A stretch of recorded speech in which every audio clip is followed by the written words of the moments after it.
memposisikan channel video dan audio dalam kondisi diam. Tim penguji Universitas Indonesia memasuki ruang sidang. Hadirin dimohon berdiri.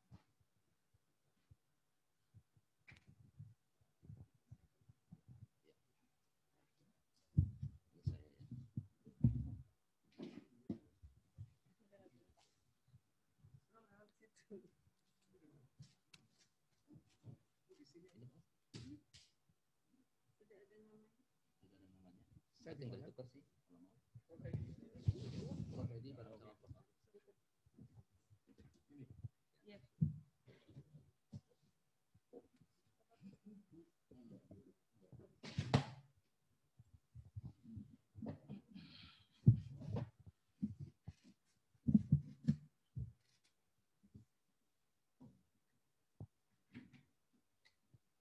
Hadirin dimohon duduk kembali.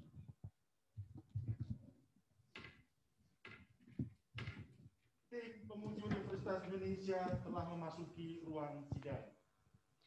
Tim penguji Universitas Indonesia telah memasuki ruang sidang.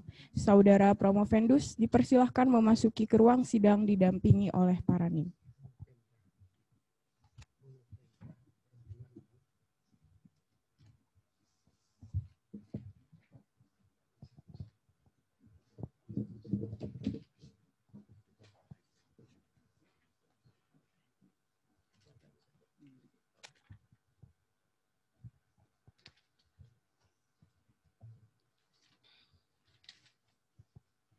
Ujian untuk memperoleh gelar doktor dalam program studi ilmu hukum dimulai.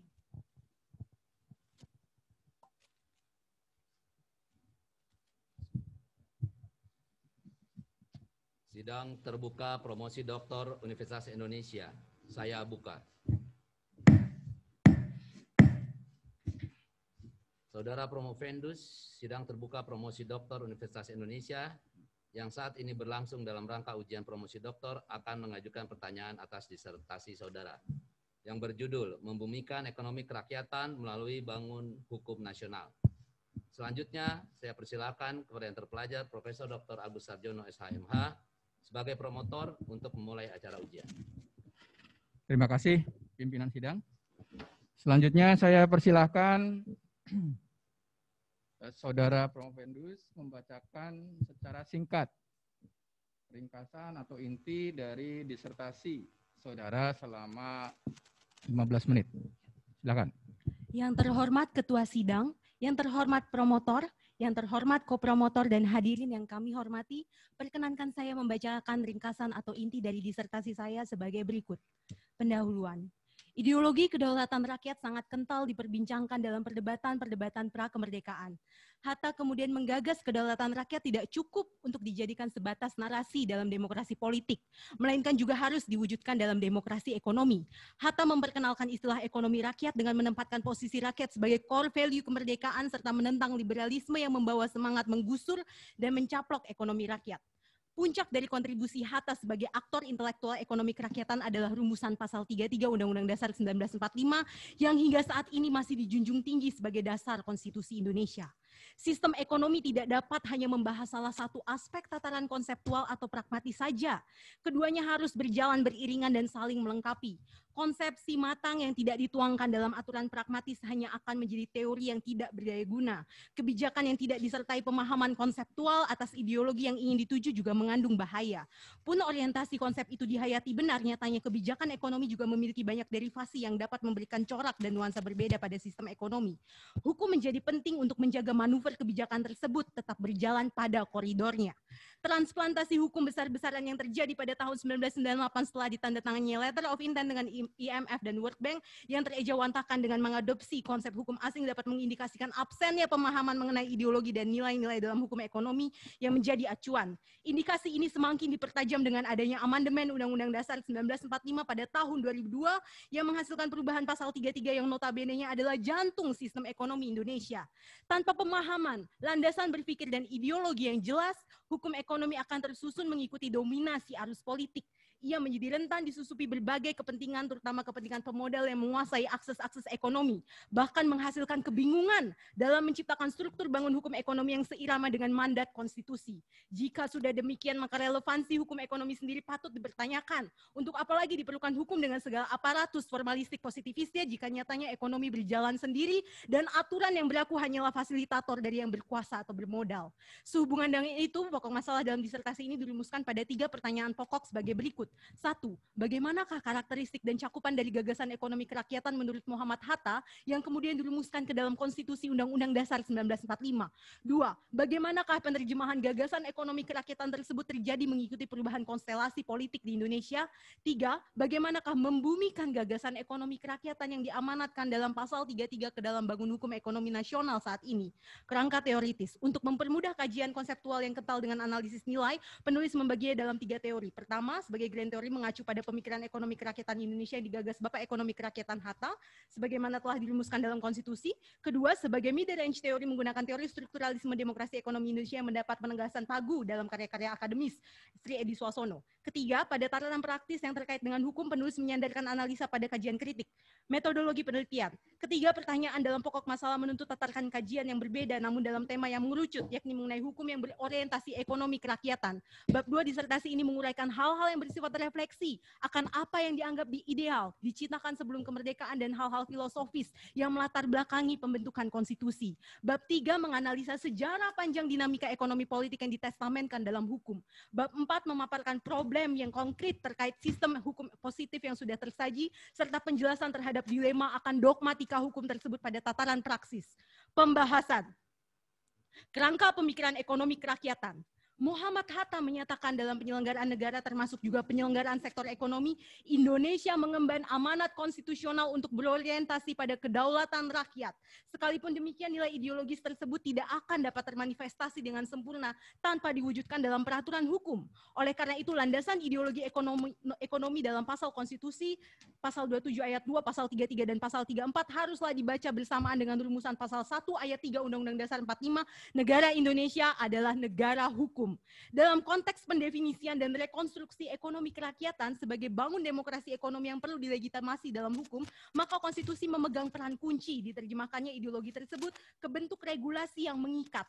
Pasal 27 ayat 2 dan pasal 34 Undang-Undang 1945 menerjemahkan ekonomi kerakyatan ke dalam bentuk-bentuk hak sosial rakyat. Sementara itu, landasan hukum ekonomi kerakyatan terdapat dalam pasal 33. Dasar-dasar pemikiran pasal 33 dipengaruhi secara substansial oleh Panitia Keuangan dan Perekonomian yang diketuai oleh Muhammad Hatta. Ia menangkap benar karakter kepribadian masyarakat Indonesia didasari oleh prinsip tolong-menolong dan usaha bersama. Hal ini terumus dalam konsepsi kooperasi. Demokrasi ekonomi menuntut terselenggaranya partisipasi ekonomi dan emansipasi ekonomi seluruh rakyat. Partisipasi merupakan kata kunci keberhasilan demokrasi itu sendiri. Pasal 33 ayat 1 Undang-Undang 1945 merumuskan paham ekonomi nasional Indonesia mengutamakan kooperativisme. Berbeda halnya dengan nalar kompetitivisme yang didasari kebebasan pribadi untuk mencapai efisiensi tanpa memedulikan yang lemah. Nalar kooperatifisme adalah bekerja sama, membentuk kekuatan lipat ganda dengan bersinergi. Sementara perkataan perekonomian sebenarnya bunyi ayat 1 pasal 33 UUD 45 tentu meliputi keseluruhan usaha ekonomi, formal, informal, ekonomi rakyat, swasta, BUMN, dan koperasi sendiri. Keseluruhan ekonomi itulah yang harus disusun sebagai usaha bersama berdasar atas asas kekeluargaan. Perkataan disusun artinya tidak dibiarkan tersusun sendiri mengikuti kehendak dan selera pasar. Indonesia menjunjung paham bergotong royong dan bekerja sama, tidak berkompetisi saling mematikan. Bertolak dari rumusan tersebut, maka kita dapat menarik beberapa pokok pikiran yang terkandung dalam rumusan pasal 3345. 1. Ideologi perekonomian nasional didasarkan pada semangat tolong-menolong dan usaha bersama yang diwujudkan dalam kooperasi. 2. Perusahaan besar terlebih yang menguasai hajat hidup orang banyak haruslah berada di bawah kekuasaan pemerintah. 3. Perusahaan besar berbentuk kooperasi diawasi dan diberikan penyertaan modal dari pemerintah sehingga dapat menyerupai korporasi publik. 4. Faktor produksi yang penting terutama tanah dan segala isi yang terkandung di dalamnya dikuasai negara.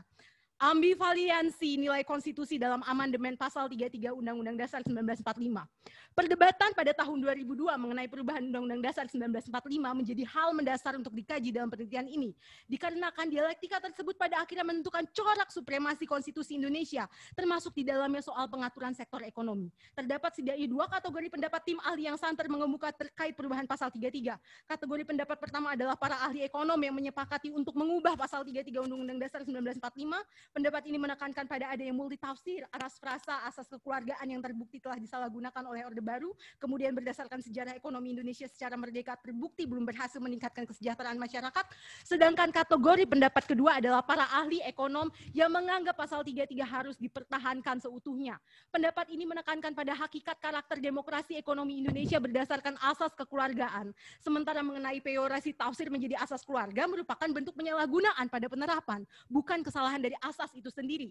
Sri Edi Suasono dari fraksi utusan golongan menyoroti ayat 4 karena menggunakan beberapa terminologi yang kontradiktif dan inkonsisten. Misalnya perkataan efisiensi yang dapat mengubah struktur proses produksi menjadi kapital intensif dan mengabaikan labor intensif atau padat modal. Hal ini bisa bertentangan dengan tujuan kemandirian ekonomi. Dengan demikian diselamatkanlah kata berkeadilan untuk menjelaskan ciri efisiensi yang berbeda dari efisiensi ala libertarian. Pada akhirnya disepakati pasal 33 ayat 1, 2, 3 tetap seperti naskah asli namun ditambahkan ketentuan berupa ayat 4 dan 5 serta asas baru yang semakin mempertajam ambivalensi orientasi ideologi perekonomian nasional yang sangat berkaitan dengan ekonomi kerakyatan. Membumikan konsepsi ekonomi kerakyatan melalui hukum. Setelah mengurai konsep ekonomi kerakyatan, penulis turut merefleksikan terhadap 2 tipe produk hukum yang diakui keberlakuannya sebagai pedoman orientasi legislasi di Indonesia, yakni putusan Mahkamah Konstitusi dan peraturan perundangan sektoral yang merupakan sektor kunci dalam pengembangan ekonomi kerakyatan di Indonesia. 1. Pemaknaan cabang produksi yang penting bagi negara dan menguasai hajat hidup orang banyak.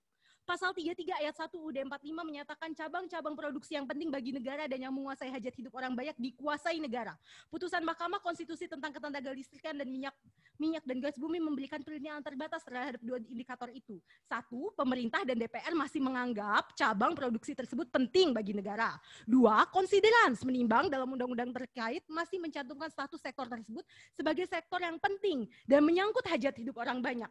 Dengan demikian, Mahkamah Konstitusi menggantungkan definisi frasa ini terhadap penilaian pemerintah bersama DPR.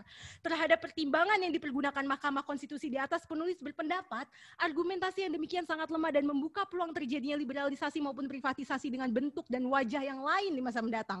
Hal ini berpotensi melahirkan ketidakpastian hukum yang turut mencederai mandat konstitusi untuk mewujudkan kesejahteraan sosial. Pendefinisian tersebut rawan dijadikan komoditas politik sebagaimana ungkapan in the absence of law, winner is the lawmaker. Pemaknaan konsep penguasaan negara.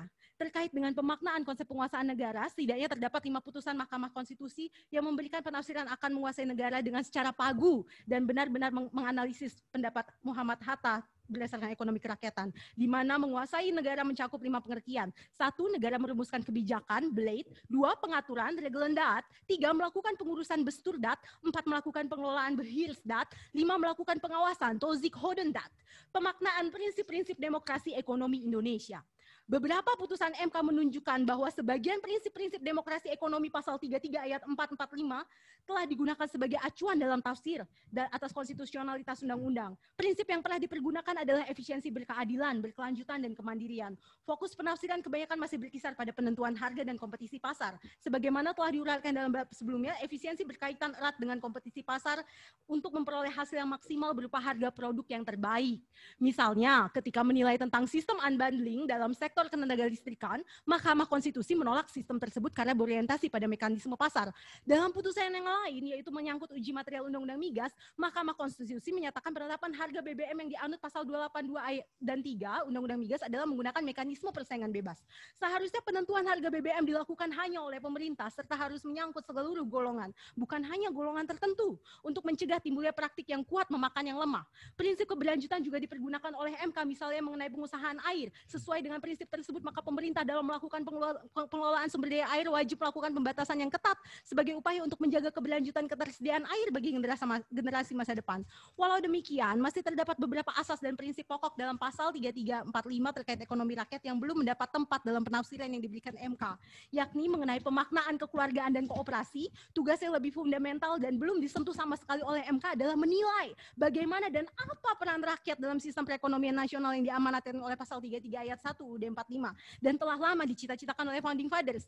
Jika hendak menggunakan hukum sebagai alat untuk meluruskan amanat pasal 33, Mahkamah Konstitusi harusnya memberikan tafsir untuk mengembalikan posisi dan peran masyarakat sesuai uraian yang tercantum dalam penjelasan pasal 33, yaitu produksi dikerjakan oleh rakyat dan untuk rakyat, di mana rakyat harus diberikan kepemilikan bersama atas bangun usaha pelaksanaan produksi tersebut. Membumikan ekonomi kerakyatan melalui bangun hukum nasional. 1. Kepemilikan tanah oleh rakyat. UPA terbit sebagai penghapusan warisan sistem pertanahan kolonial Belanda. Salah satunya adalah menghapus asas domain dan digantikan dengan hak menguasai negara yang diangkat dan dikembangkan dari ketentuan pasal 33 ayat 3 Undang-Undang 45. Perbedaan yang sangat mendasar adalah bahwa asas domain meskipun tidak disebutkan eksplisit, tujuannya adalah keuntungan kolonialisme Belanda. Sementara sebab klaim atas tanah tidak bertuan, hak eigendom oleh warga negara hanya dapat memberikan keuntungan bagi kolonialisme Belanda. Sedangkan pada asas hak menguasai dari negara, tersurat tujuan yang jelas untuk sebesar-besarnya kemakmuran rakyat. Pada beberapa dekade setelah kemerdekaan, sektor pertanian senantiasa menjadi urutan teratas peringkat terbesar PDB. Akan tetapi sejalan dengan proses industrialisasi, sektor pertanian kian mengalami penurunan. Hal ini menjadi lebih ironis, mengingat sektor pertanian merupakan sektor yang dominan dalam penyerapan tenaga kerja di Indonesia. Penurunan sektor pertanian ini juga memiliki keterkaitan dengan perlindungan hukum agraria yang diberikan oleh negara kepada para petani. Pemerintah melalui produk hukum berupa Perpres nomor 86 tahun 2018 tentang reforma agraria telah mencoba memberikan jalan keluar untuk meningkatkan lahan pertanian produktif sekaligus menekan laju konversi tanah pertanian menjadi tanah industri. Dalam pasal 8 dan 9 Perpres reforma agraria disebutkan tanah objek reforma agraria dapat dilakukan dengan redistribusi tanah untuk pertanian. Tanah tersebut akan diterima oleh masyarakat menjadi subjek reforma agraria untuk diusahakan menjadi pertanian produktif. Pasal 12 ayat 3 menunjukkan masyarakat atau kelompok masyarakat yang dapat memperoleh tanah untuk pertanian adalah kelompok ekonomi yang lemah. Masuknya masyarakat ekonomi lemah dengan profesi awal selain petani sebagai penerima tanah redistribusi untuk pertanian akan mendorong terbukanya tanah-tanah pertanian baru yang produktif. Co-ownership, co-determinations, dan co-responsibility pada sektor industri melalui kepemilikan bersama atas bangun usaha. Undang-Undang 13 tahun 2003 tentang ketenagakerjaan pada bagian menimbang huruf B menyatakan bahwa dalam pelaksanaan pembangunan nasional, tenaga kerja mempunyai peranan dan kedudukan yang sangat penting sebagai pelaku dan tujuan pembangunan. Namun isi dari Undang-Undang Ketenagakerjaan tidak menyentuh substansi tersebut.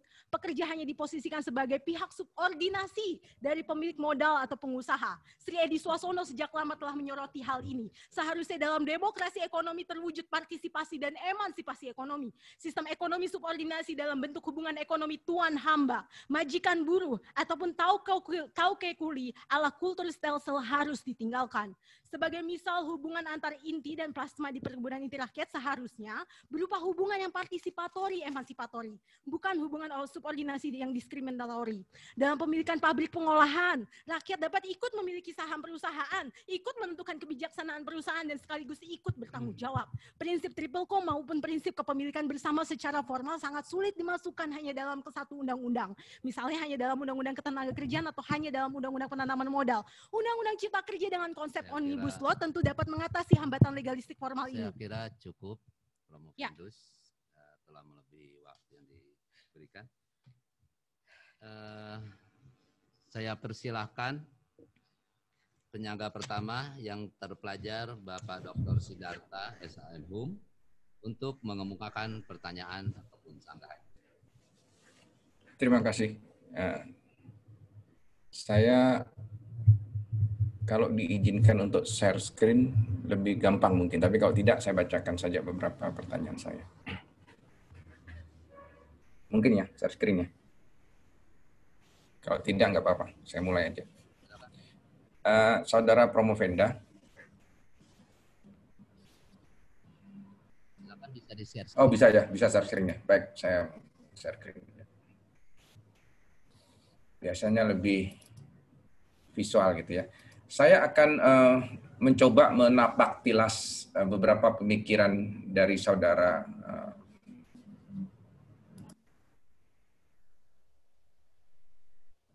Lah, ini kayak ngapain sih? Orang puasa basi aja lo ngapain sih? Ya, oke. Lihat, kalau saya perhatikan, ada 3 pertanyaan yang saudara Promovenda sampaikan. Tidak semua pertanyaan ini akan saya bahas karena menurut saya dalam sidang terbuka ini sudah tidak lagi lari ke pertanyaan, ya. Tapi kalau saya lihat ada 3 konteks yang ingin dibawa dari 3 pertanyaan ini. Pertama tentang konteks ekonomi. Ini diwakilkan oleh pertanyaan nomor 1. Bagaimana karakteristik dan cakupan dari gagasan ekonomi kerakyatan ini? Menurut Muhammad Hatta, yang kemudian dirumuskan ke dalam konstitusi Undang-Undang Dasar. Itu berarti kita lari ke konteks ekonomi. Pertanyaan kedua ini adalah bagaimana penerjemahannya dalam mengikuti perubahan konstelasi politik. Ini kelihatannya ingin dibawa di konteks politik. Dan terakhir, pertanyaan ketiga, ini bagaimana membumikannya ke dalam bangun hukum ekonomi nasional sampai saat ini, ya. Dan ini terlihat mau dibawa ke konteks hukum. Nah, khususnya tampaknya lebih ke hukum ekonomi. Saya kira ini pertanyaan yang menarik, karena kalau pertanyaan nomor 1 ini sepertinya sudah terjawab di kesimpulan, sekaligus bagaimana cakupan gagasannya juga sudah disampaikan di situ, yaitu lari nanti ke ekonomi politik pro rakyat sebagaimana disampaikan oleh Prof. Edi Suarsono, ya. Saya kira itu napak tilas yang bisa saya tarik.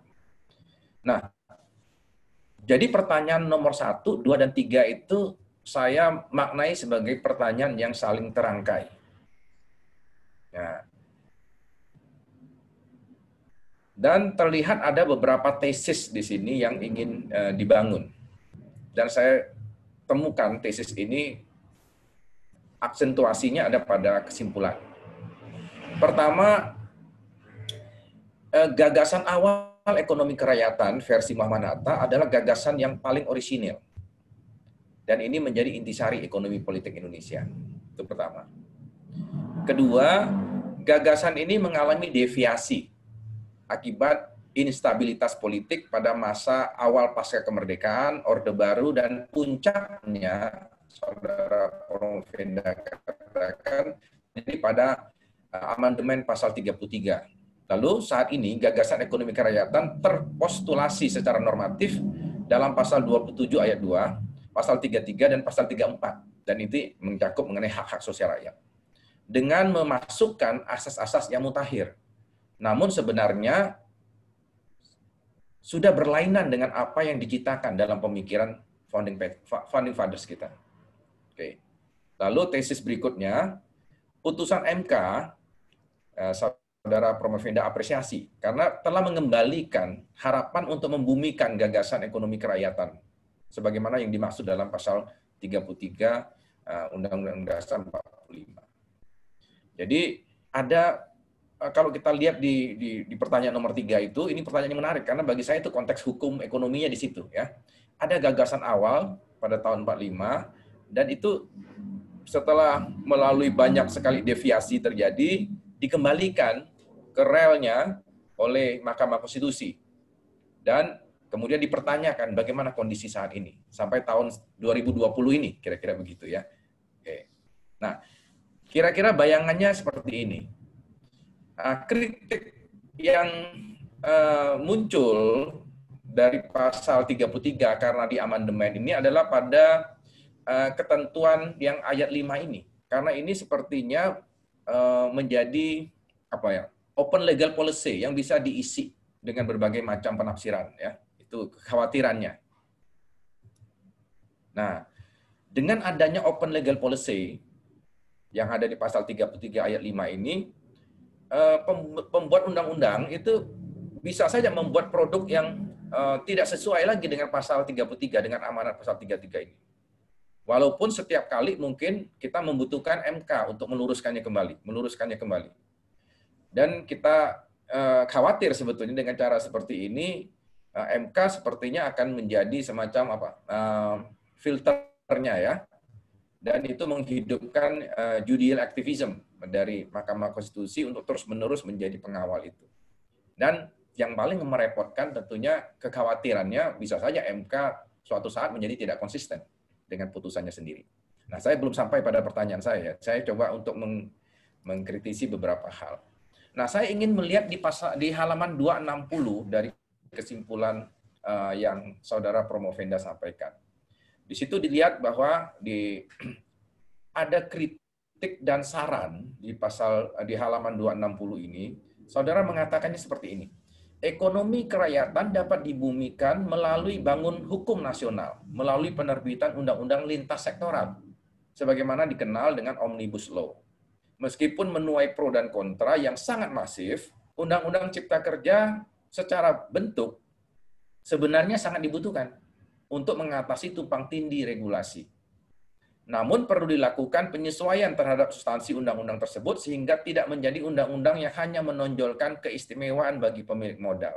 Dua postulasi pro rakyat yang dapat disisipkan adalah terkait reformasi agraria dalam bentuk redistribusi tanah, pertanian, dan program pemilikan saham karyawan, terkhusus ditujukan pada perusahaan konglomerasi yang dianggap telah sejak lama meraup profit sedemikian besar. Ini saya penting bacakan ya. Jadi saya melihat cara membumikannya itu dapat dilakukan dengan membuat undang-undang lintas sektoral. Dan secara eksplisit, Saudara Promovenda menyampaikan Omnibus Law itu ada contohnya.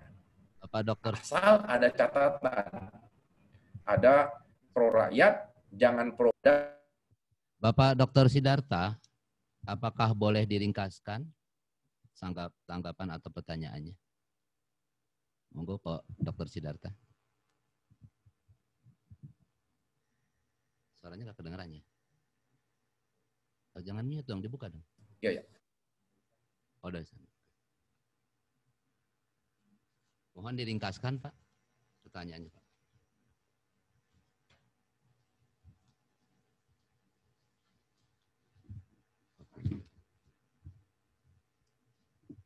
Itu masih mute, Pak. Maaf. Tolong, iya. Ya, sudah ya. Untuk membumikan gagasan ekonomi kerakyatan dalam bangun hukum ekonomi nasional, apakah benar cukup dilakukan dengan pembenahan legislasi? Itu pertama. Yang kedua, apakah dengan demikian Promovenda bermaksud, kalau dikatakan bahwa di bab 4, Saudara mengutip pernyataan Muhammad Hatta, bahwa tentang asas kerakyatan dan kedaulatan rakyat. Dan judulnya itu di bab 4 ini adalah membumikan konsepsi ekonomi kerakyatan melalui hukum. Nah, pertanyaannya, apakah dengan demikian Promovenda bermaksud ingin mengalihkan asas kedaulatan rakyat ini, seperti dimaksudkan dengan Muhammad Hatta, menjadi kedaulatan hukum? Jadi kedaulatan rakyat diubah menjadi kedaulatan hukum. Jika iya, apakah tidak berarti ekonomi kerakyatan berpeluang menjadi konsepsi yang legal formalis daripada substantif pro rakyat itu? Pertanyaan yang terakhir dari saya, Promovenda memiliki preferensi terhadap keberadaan Omnibus Law, karena dipandang bahwa cara ini dapat membumikan ekonomi kerakyatan. Mengingat Omnibus Law ini punya kecenderungan sebagai produk hukum dengan tujuan-tujuan pragmatis, maka ia berpotensi menabrak filosofi yang diletakkan dalam undang-undang terkait, misalnya undang-undang ketenagakerjaan ya. Untuk itu, pertanyaannya, apakah catatan-catatan Promovenda tentang co-ownership, co-determination, co-responsibility ini merupakan syarat yang mencukupi terhadap ekonomi kerakyatan? Yang kedua, apakah filosofi pragmatis yang dikandung dalam Omnibus Law tersebut tidak justru menjadi variabel pengganggu bagi kemurnian konsepsi ekonomi kerakyatan tersebut? Mudah-mudahan bisa menangkap ya, tapi kalau ini saya akan kembalikan pertanyaannya di nomor 1, 2, dan 3. Silakan, Saudara Promovenda. Terima kasih, Bapak Dr. Sidarta. Saudara Promovendus, tolong berikan jawaban secara singkat dan padat saja. Ya, baik. Terima kasih sekali sebelumnya. Yang terhormat dan terpelajar Bapak Dr. Sidarta SH.M.Hum, izinkan saya menjawab. Pertanyaan Bapak sangat menarik dan sangat melingkupi keseluruhan dari disertasi ini. Terkait dengan pertanyaan pertama, apakah cukup dengan legislasi? Bapak, inilah yang merupakan state the art dari disertasi ini. Disertasi ini tidak hanya berbicara tentang yuridis formal ANSI, melainkan berupaya untuk kembali lagi pada pembahasan ideologis filosofis yang mendasari apa yang dimaksud dengan ekonomi kerakyatan. dan dalam kapasitasnya sebagai nafas roh sistem ekonomi yang ada di Indonesia. Untuk menjawab pertanyaan tersebut, Promovenda telah melakukan penelusuran yang bukan hanya dari segi yuridis formal, melainkan berangkat kembali kepada sisi historis, berangkat lagi kepada sisi filosofis, mengkaji lagi tataran ideologi yang bernaung di dalam pemikiran-pemikiran founding fathers. Namun ketika ditanya apakah cukup dengan legislasi, legislasi adalah upaya terakhir yang paling pragmatis, yang paling bisa membumikan ide ini menjadi hal yang berdaya guna dan berlaku bagi masyarakat Indonesia. Hukum dengan aparatus formalistik dan positivisnya, dia memiliki kekuatan yang mengikat, dan itulah yang tidak bisa dinisbikan dari kekuatan legal tersebut.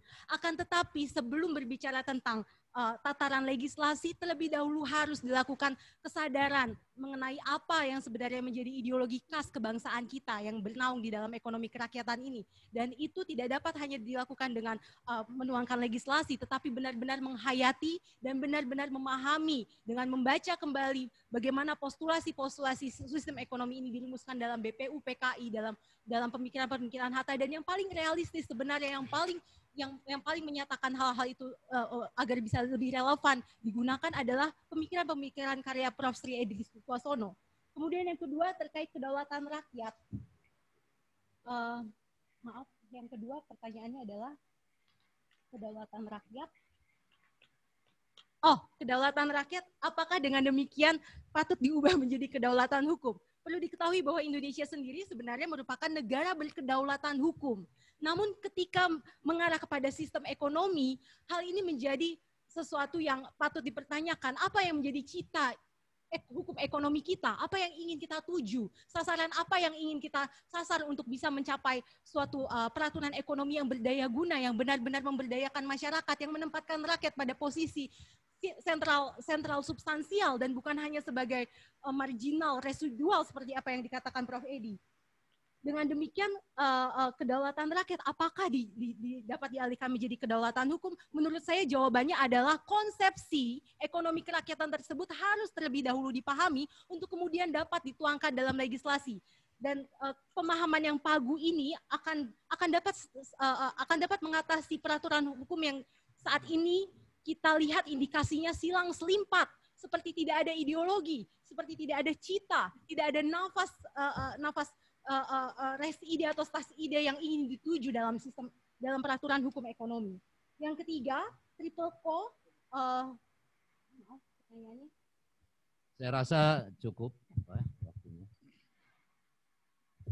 Cukupnya untuk 5 menit. Berikutnya saya silakan kepada Bapak untuk menyampaikan sanggahan.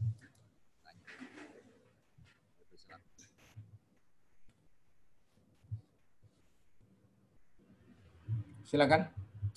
Karena waktu sudah habis, saya serahkan ke penanya berikutnya. Penguji berikutnya. Silakan. Silakan Pak Nando. Terima kasih Ketua Sidang. Saya menghargai perubahan disertasi Anda karena perspektif hukumnya sudah lebih kental. Jadi Anda sudah melakukan perubahan yang menurut saya relatif radikal. Dan saya senang mendengar ini, membacanya.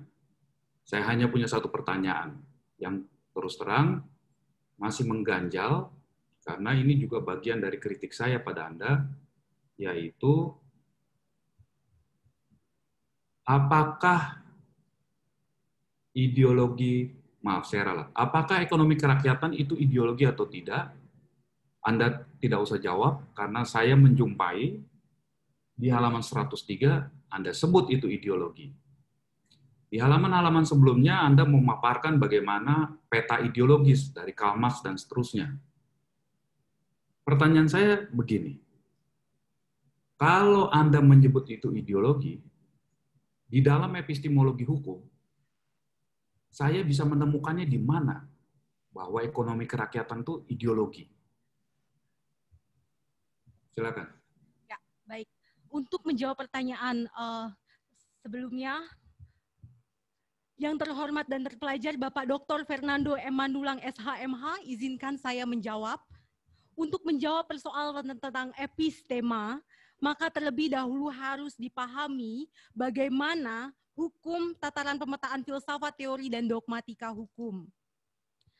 Pada kajian ini, memang ketika ditanyakan ada pada tataran apa kajian ekonomi kerakyatan ini, apakah pada tataran filsafat hukum, teori hukum, ataukah pada tataran dogmatika hukum, maka perlu penulis sampaikan bahwa perspektif metodologi dapat disimpulkan dalam filsafat hukum memiliki ciri eksplanatif, reflektif.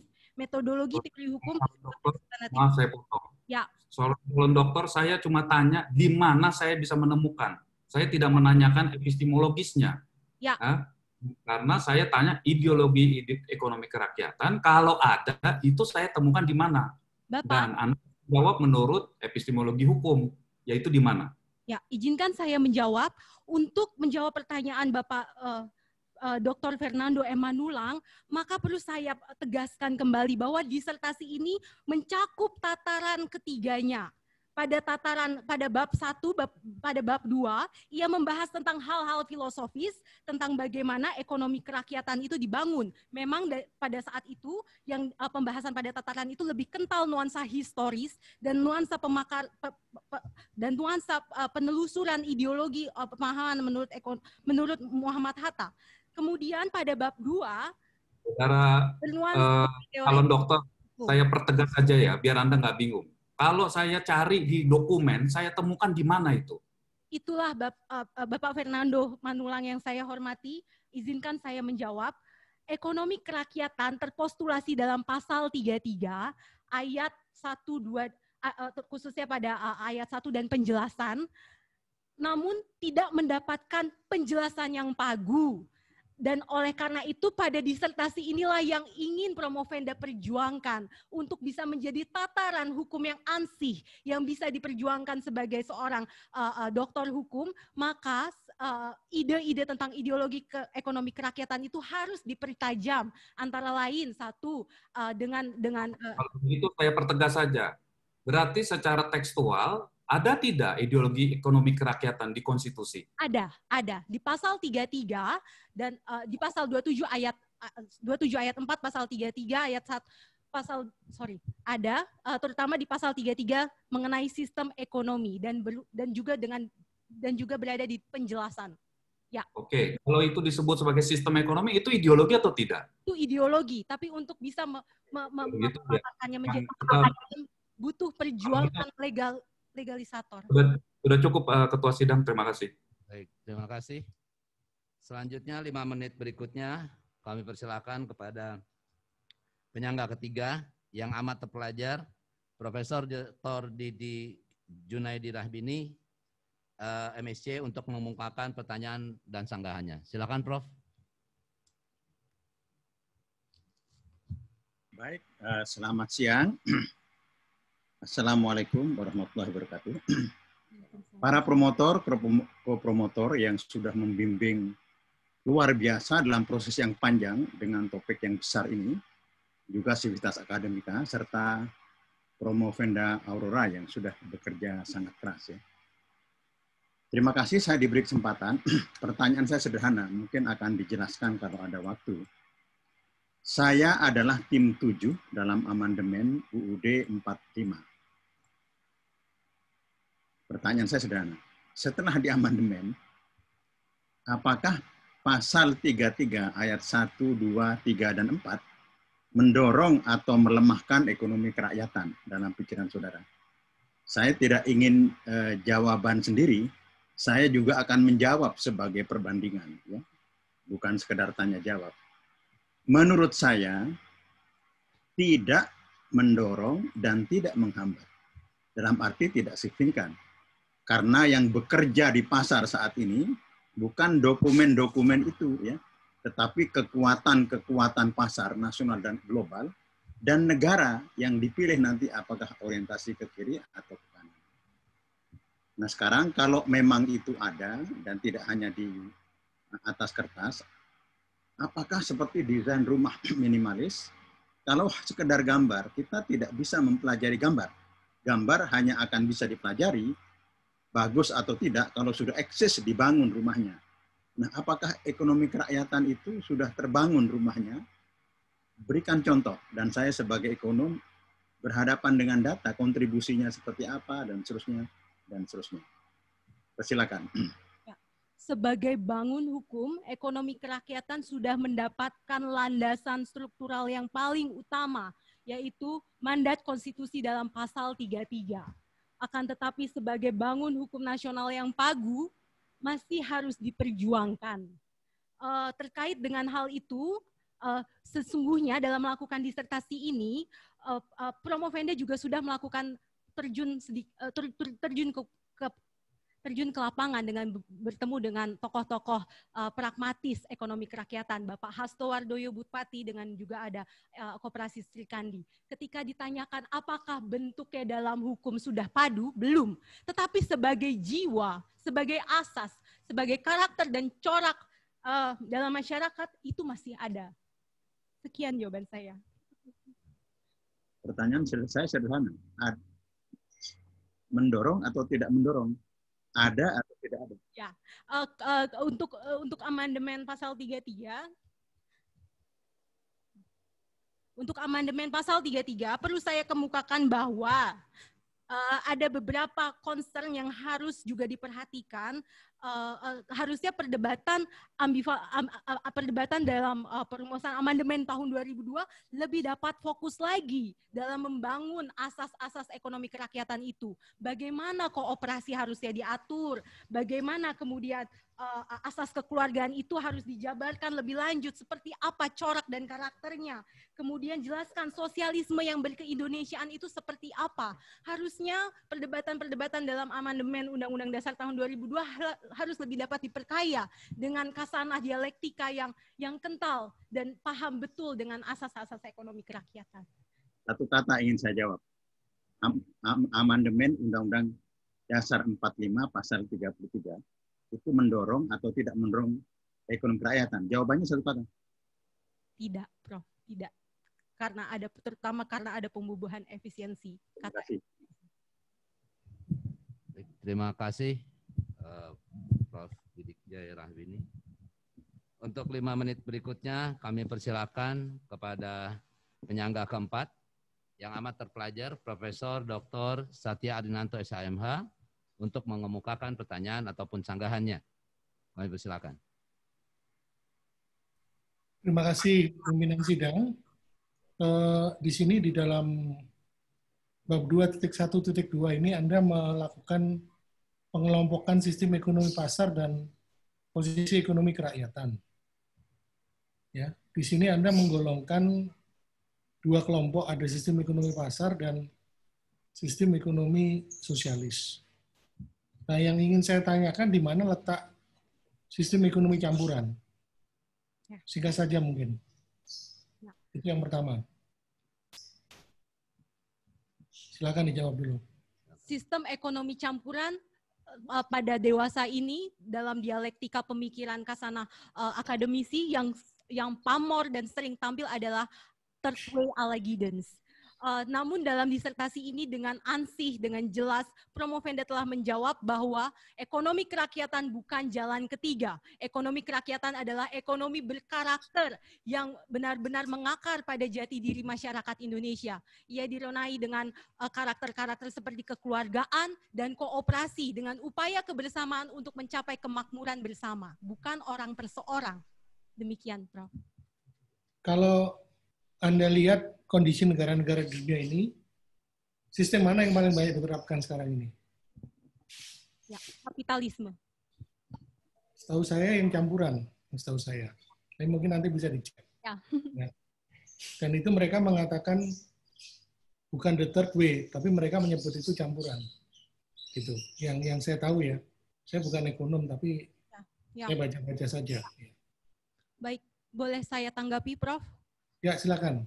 Berdasarkan penelusuran yang Promovenda tekuni dengan membaca jurnal-jurnal ekonomi internasional, bahwa pada saat ini tren yang berlaku adalah memang dari akademisi-akademisi Eropa sendiri mempertanyakan kepaguan daripada struktur berpikir ala neoklasikal ekonomi yang menurutnya mengandung false necessity, mengandung kerancuan berpikir terutama pada dua hal, menganggap ada closed list dalam suatu sistem perekonomian, dan yang kedua indivisibility, seakan-akan sistem perekonomian yang satu menggantikan perekonomian yang lain, feodalisme menggantikan sosialisme, kemudian sosialisme digantikan oleh kapitalisme, dan kemudian feodalisme digantikan sosialisme, dan sosialisme digantikan oleh kapitalisme. Tapi sebenarnya dalam perdebatan dialektika yang terjadi di sekarang semakin disangsikan apakah benar seperti itu.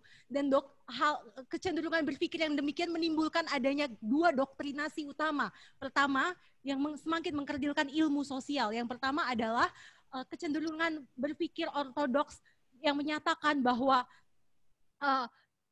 sesuatunya baik itu untuk ilmu sosial yang soft yaitu ekonomi, kecenderungannya adalah rasionalisasi, sementara untuk ilmu hukum sosial yang hard structure kecenderungannya adalah humanisasi, dan itu dalam hal ini sangatlah kerdil. Pesan besar yang ingin penulis sampaikan dalam hal ini adalah kembalilah mengenal kepada jati diri kebangsaan kita. Itu Prof, jawaban saya. Terima kasih. Oke, yang kedua sekitar 12 tahun yang silam ketika dunia mengalami krisis ekonomi ya, termasuk kasus Lehman Brothers itu di Amerika. Itu saya mengamati di Eropa ya, muncul pemikiran supaya kita sebaiknya kembali ke sistem sosialis. Nah, seandainya pemikiran itu diterapkan pada waktu itu, menurut Anda sistem mana yang paling sesuai atau kita mencontoh sistem yang berlaku di negara mana? Kalau ada ajakan ini kapitalis gagal, kita kembali ke sistem sosialis. Ini hanya diskusi aja, bagaimana menurut Anda? Baik, yang terhormat dan terpelajar Prof. Satya, izinkan saya menjawab. Terkait dengan hal tersebut, Indonesia memiliki ciri khasnya sendiri, sosialisme ala Indonesia. Ia tidak berakar pada konsepsi Marxisme yang menghalalkan doktrinase pemerintah yang secara legalitasnya diamini untuk kemudian menanamkan kepercayaan pada masyarakat bahwa ia adalah bagian dari struktur totaliter negara, dan oleh karenanya dengan pendapatan upah yang rendah, dengan pemenuhan kebutuhan hidup yang ala kadarnya, itu tidak salah karena Anda bekerja untuk negara. Sosialisme Indonesia memiliki karakternya sendiri. Ekonomi yang dilakukan secara bersama, mensintesakan adanya informasi-informasi keperluan ekonomi yang pagu, dan kolektivisme yang berakar pada budaya masyarakat, karakter keindonesiaan, dan perwujudannya tidak lain adalah dengan jalan kooperasi, pemberdayaan rakyat itu sendiri. Demikian saya sampaikan, Prof. Jadi ketika sistem itu lahir, hubungannya dengan fasisme apa? Waktu itu kan yang dominan kan fasisme. Kenapa kok yang dipilih sistem pasal 33 itu? Kenapa tidak dipilih fasisme? Ya. Oke, baik. Terkait dengan pendapat tersebut, Supomo memang mempertanyakan pada rapat BPUPKI. Dasar negara Indonesia ingin dibawa kemana? Ada 3 yang ditawarkan. Dan salah satu yang paling berkesan adalah terkait tentang negara integralistik. Nah, terkait dengan hal ini perlu dilakukan verifikasi pemikiran yang benar-benar padu, bahwa negara Indonesia tidak memilih konsep negara integralistik totalitarian. Konsep kemasyarakatan adalah dikonsepkan sebagai tuan, dia dikonsepkan sebagai dalam peran yang marginal, dalam peran yang sentral, substansial, dan itulah yang menjadi tujuan negara. Ekonomi harus dilakukan dengan memberdayakan perekonomian rakyat. Dan saya rasa dengan adanya pengalaman kolonialisme 2,5 abad, hal itulah yang kemudian menumbuhkan jiwa rasa dan karakter ini. Dan oleh karenanya, secara natural ekonomi kerakyatan hadir sebagai karakter budaya bangsa. Demikian. Disingkatkan jawabannya ya. Baik, saya kembalikan ke pimpinan karena terbatas waktu. Terima kasih. Terima kasih Prof. Satya. Untuk 5 menit berikutnya kami persilakan kepada penyangga kelima yang amat terpelajar, Profesor Dr. Rosa Agustina SHMA untuk mengemukakan pertanyaan dan sanggahannya. Terima kasih Bapak pimpinan sidang. Aurora, tarik napas ya, agak rileks sedikit. Anda mengatakan tentang pertimbangan putusan MK ya mengenai Undang-Undang Minyak dan Gas Bumi ya.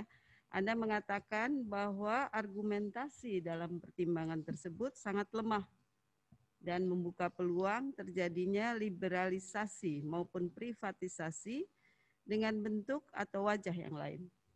Anda juga mengatakan bahwa itu akan menimbulkan ketidakpastian hukum.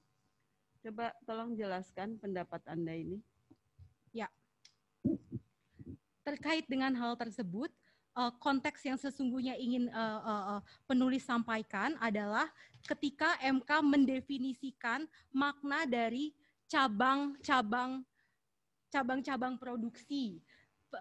Penulis menilai bahwa ketika MK menyatakan dan menyerahkan kompetensi pemaknaan cabang-cabang produksi tersebut hanya kepada keputusan pemerintah, DPR dalam hal ini, pemerintah dan DPR, maka akan terjadi kekosongan hukum, ketidakpastian hukum yang amat sangat lebar, yang amat sangat luas.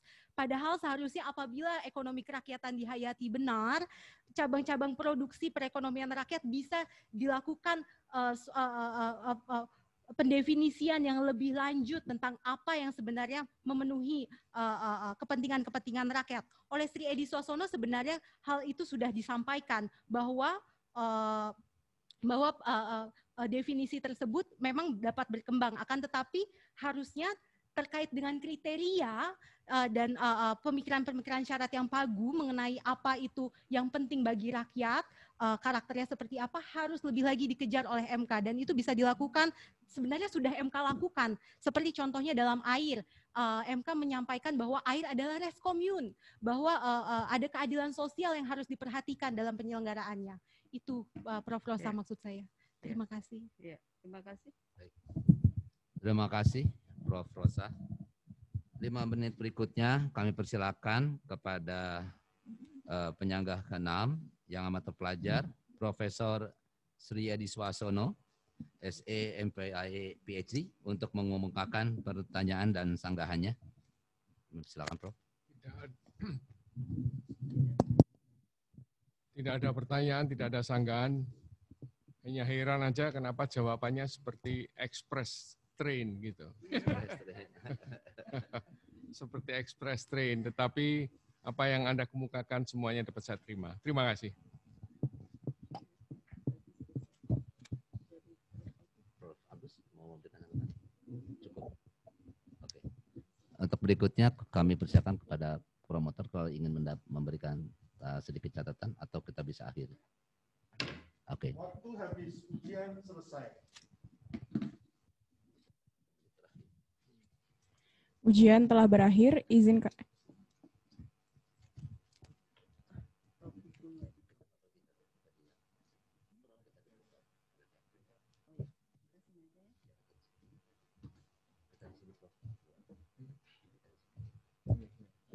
Satu jam telah berlalu. Ya. Ujian telah berakhir. Izinkanlah kami dan tim penguji lainnya mengadakan sidang tertutup untuk melakukan penilaian. Uji memberikan penilaian.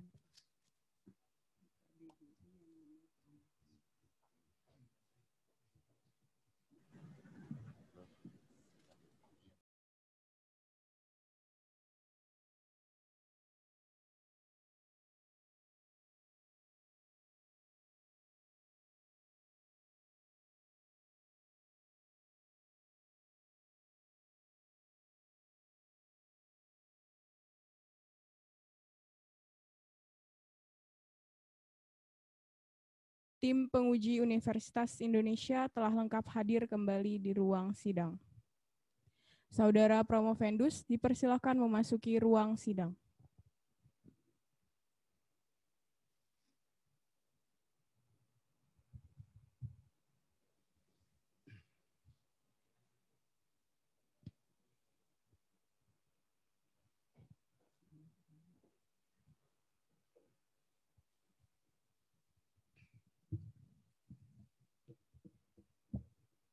Sidang terbuka promosi doktor Universitas Indonesia, saya buka kembali. Promovendus, Saudara Aurora Jilena Meliala, NPM 14065265336. Kami telah mempelajari disertasi yang saudara ajukan kepada kami, serta memperhatikan pula pembelaan saudara atas pertanyaan dan sanggahan dari pihak kami.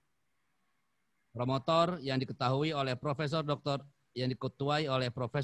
Agus Sarjono SHMH telah menyampaikan keterangan mengenai pengembangan keahlian saudara, dan Ketua Program Studi telah melaporkan hasil ujian proposal riset, terminal hasil riset, dan ujian pra-promosi saudara. Berdasarkan semua itu, tim penguji memutuskan untuk mengangkat saudara Aurora Jilena Meliala menjadi doktor dalam studi ilmu hukum dengan judisium. Dari sudut nilai yang diperoleh adalah, bentar, saya minum dulu.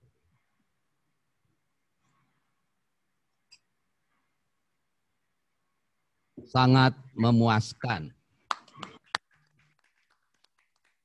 Saya persilahkan saudara promotor Profesor Dr. Agus Sarjono SHMH untuk menyampaikan sambutannya. Sambutan oleh promotor.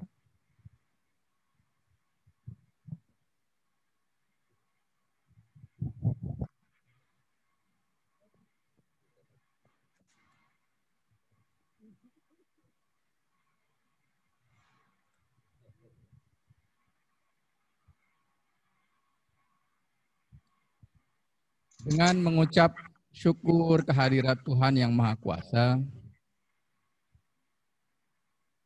izinkan saya untuk terlebih dahulu menyampaikan ucapan selamat kepada Aurora Jilena Meliala atas pencapaiannya pada hari ini menjadi doktor ilmu hukum dari Fakultas Hukum Universitas Indonesia. Juga kepada keluarga Aurora, ada yang hadir? Mana? Oh, siapa itu? Oh, ayah ibu. Oh, ya, baik.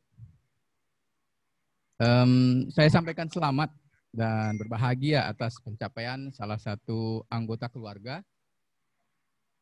Semoga Dr. Aurora akan menjadi kebanggaan keluarga dan menjadi motivator dalam meraih cita-cita yang tinggi. Selanjutnya saya menyampaikan ucapan terima kasih dan penghargaan yang setinggi-tingginya kepada Dekan FHUI, Dr. Edmond Makarim SHLLM, sebagai Dekan FHUI dan sebagai pimpinan sidang ujian terbuka promosi doktor bagi Aurora. Kedua, Profesor Sri Edi Swasono, sebagai kopromotor yang telah bersama-sama saya memberikan bimbingan kepada Aurora hingga kemudian dapat mempertahankan disertasinya di dalam sidang terbuka pada hari ini. Selanjutnya, saya juga mengucapkan terima kasih dan penghargaan yang tinggi kepada para penguji, Profesor Dr. Satya Arinanto, Profesor Dr. Rosa Agustina, Profesor Dr. Ridi Jerahbini, Saudara Fernando Manulang, Dr. Fernando Manulang, dan Dr. Sidarta, selaku para penguji. Saya senang ketika Aurora datang kepada saya dan berminat untuk meneliti tentang sistem ekonomi kerakyatan dari perspektif hukum. Penelitian ini menjadi penting untuk mengungkapkan benarkah sistem perekonomian Indonesia dibangun atas dasar mandat Konstitusi Republik Indonesia. Sebagai acuannya tentu saja adalah Undang-Undang Dasar 45 yang disusun oleh Founding Fathers dan hasil temuan terkait hukum ekonomi yang telah dibangun dan diberlakukan di Indonesia sejak awal kemerdekaan hingga saat ini.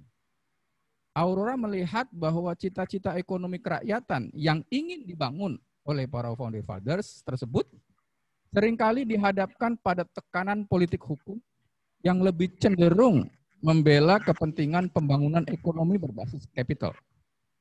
Penelitian sebelumnya yang dilakukan mahasiswa yang lain juga mengkonfirmasi temuan ini. Hal ini merupakan sebuah keniscayaan ketika Indonesia dihadapkan pada kenyataan bahwa pengembangan ekonomi Indonesia tidak mungkin melepaskan diri dari pengaruh global. Itu sebabnya pertanyaan, apakah sistem ekonomi kerakyatan yang dicita-citakan oleh Founding Fathers dapat diwujudkan dengan mudah di Indonesia? Hambatan terberat dari cita-cita mewujudkan sistem ekonomi kerakyatan justru datang dari dalam. Ketika lembaga yang memiliki otoritas mengubah Undang-Undang Dasar justru memasukkan konsep efisiensi yang merupakan turunan dari sistem kapitalisme ke dalam rumusan pasal 33 Undang-Undang Dasar 45. Profesor Sri Edi Swasono dan Profesor Didi Rahbini, Prof. Sri Edi sebagai kopromotor, adalah salah satu saksi sejarah, salah dua saksi sejarah yang menyaksikan bagaimana perdebatan terjadi di MPR ketika hendak menyelipkan konsep efisiensi ke dalam Undang-Undang Dasar 45. Aurora mencoba menelisik kembali perihal penterjemahan sistem ekonomi kerakyatan di dalam hukum atau peraturan perundang-undangan yang diberlakukan di Indonesia. Menurut penelitiannya, meskipun konstruksi ekonomi kerakyatan merupakan salah satu subjek politik ekonomi yang bersifat makro dan ideologis, namun Aurora masih optimis bahwa sistem ekonomi kerakyatan dapat dibumikan melalui peraturan perundang-undangan yang kontekstual. Tadi disebutnya sebagai legislasi. Ia mendasarkan pada putusan Mahkamah Konstitusi yang telah memberikan tafsir dan meluruskan mandat pasal 33 Undang-Undang 45, artinya ketika perundang-undangan di bidang ekonomi Indonesia mencoba keluar dari jiwa pasal 33 Undang-Undang 45 yang asli, MK masih mampu menjaga agar hukum ekonomi Indonesia tetap setia pada cita-cita para pendiri bangsa. Terkait dengan hasil penelitian Aurora, izinkan saya untuk membuat sebuah catatan bahwa bangsa yang maju adalah bangsa yang tidak melupakan jati dirinya sendiri. Untuk menutup pidato ini, sekali lagi saya sampaikan ucapan terima kasih kepada Dekan FHUI, kopromotor, dan para penguji yang telah memberikan kesempatan kepada Aurora untuk menjadi seorang calon intelektual. Calon ya, tapi mulai hari ini Anda mempunyai SIM, surat izin meneliti untuk kajian-kajian berikutnya. Kepada Aurora sekali lagi saya ucapkan selamat atas pencapaian Anda dan jadikanlah gelar doktor ini sebagai penyemangat untuk menjadi manusia yang lebih berguna bagi sesama. Kepada keluarga besar Aurora Jilena, saya juga mengucapkan selamat bahwa keluarga kalian kini memiliki anggota yang patut dibanggakan. Demikian pidato saya ini. Selamat siang dan wassalamualaikum warahmatullahi wabarakatuh. Waalaikumsalam.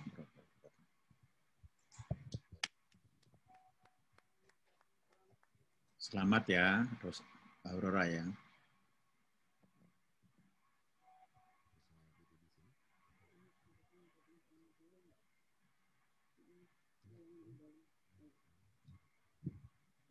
Saya bacakan. Saudara Dr. Aurora Jilena Meliala adalah doktor ke-271 dan dihasilkan oleh program studi ilmu hukum, program Pascasarjana Fakultas Hukum Universitas Indonesia.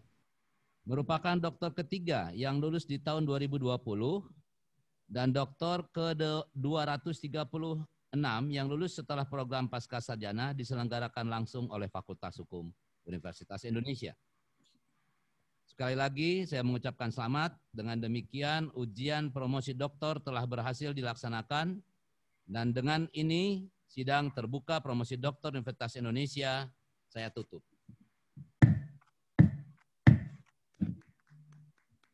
Baik, sekali lagi kami ucapkan selamat kepada doktor baru, Dr. Aurora Jilena Meliala. Selanjutnya mari kita dengarkan ucapan selamat dari para penguji. Yang pertama kami persilakan kepada Dr. Sidarta SHM Hum. Kepada Bapak kami persilakan. Ya, terima kasih Bapak Ketua Sidang, para promotor dan teman-teman penguji, serta saudara Promovenda. Sekarang ini sudah menjadi doktor ya, bukan Promovenda lagi. Dr. Aurora, saya merasa sangat berbahagia dapat ikut menyertai perjalanan saudara. Terus berjuang untuk hal yang lebih bermanfaat dengan gelar ini. Terima kasih. Terima kasih Bapak atas ucapannya. Selanjutnya mari kita dengarkan ucapan selamat dari Dr. Fernando M. Manulang kepada Bapak Fernando. Selamat ya untuk Dr. Aurora. Saya ingat kita mengenal dari sekian tahun lampau dan akhirnya saya menjumpai bahwa hari ini kamu menjadi dokter, luar biasa. Selamat ya, saya terus terang bangga. Ya, semoga ke depan bisa memacu diri untuk mencapai prestasi-prestasi lainnya. Terima kasih. Terima kasih Bapak. Selanjutnya mari kita dengarkan ucapan selamat dari Profesor Dr. Didik Junaidi Rahbini MSc kepada Bapak, kami persilakan. Dr. Aurora Meliala, belum lama saya mengenal. Tapi dalam perkenalan yang tidak lama, dokter baru ini sebelumnya saya ajak bersama Prof. Satya dalam perdebatan kajian-kajian konstitusi di MPR. Menyenangkan dan teman-teman yang berkenalan juga cukup respek terhadap upaya untuk mempelajari konstitusi dari sisi ekonomi. Kepada Ketua Sidang, selamat ya Dr. Aurora.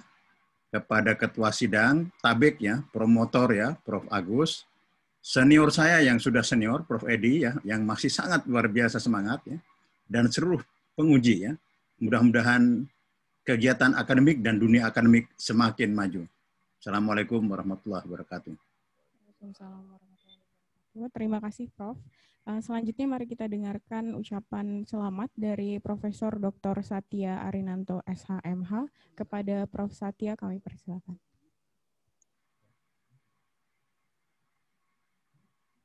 Mohon maaf. Baik, ya, baik, terima kasih. Saya menyampaikan ucapan selamat kepada Dr. Aurora J. Meliala, ya. Juga tentunya kepada tim promotor yang telah bersusah payah dalam membimbing ya sejak konsep naskah masih awal sampai menjadi disertasi ini.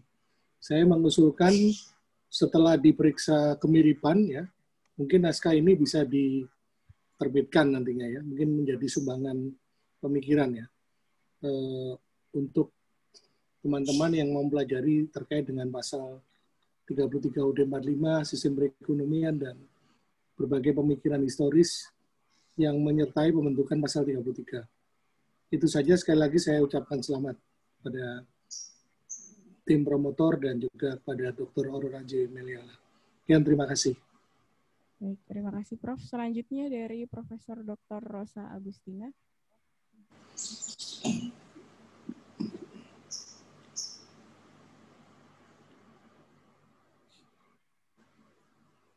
Baik, terima kasih Prof. Yang terakhir mungkin dari Profesor Sri Edi Swasono selaku co-promotor. Ya. Pola engkau bisa jadi dokter karena engkau sabar. Saya marahi, saya oret-oret, saya suruh ganti, you lakukan dengan kesabaran yang sangat panjang. Ya, ini membuahkan hasil yang baik. Samping itu, saya senang karena Anda menjadi satu barisan dengan saya untuk memantapkan ekonomi konstitusi Indonesia. Terima kasih. Selamat. Terima kasih. Selanjutnya kami mohon berkenan kepada Ketua dan anggota tim penguji Universitas Indonesia untuk diabadikan bersama Doktor baru, Dr. Aurora Jilena Meliala.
Satu angkatan ya, Mas Fernando dengan Aurora. Oh, tidak, Prof. Dia dulu mahasiswa saya.